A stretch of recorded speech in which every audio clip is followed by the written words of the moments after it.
So I've done a battery upgrade on this 30 kilowatt hour Leaf. It now has an 11 bar 40 kilowatt hour battery, showing somewhat better range than when it came in.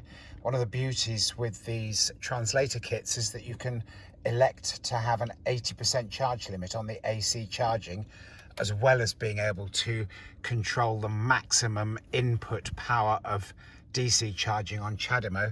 So this one I set yesterday at 80%, plugged it in and let it go. It's got no timers turned on, no nothing. And it's gone to 80% and stopped, which is exactly what we're looking for good battery life. Ideal. They do a AC charge limit kit as well, which you can fit on to any car from 2016 onwards in the Nissan Leaf range.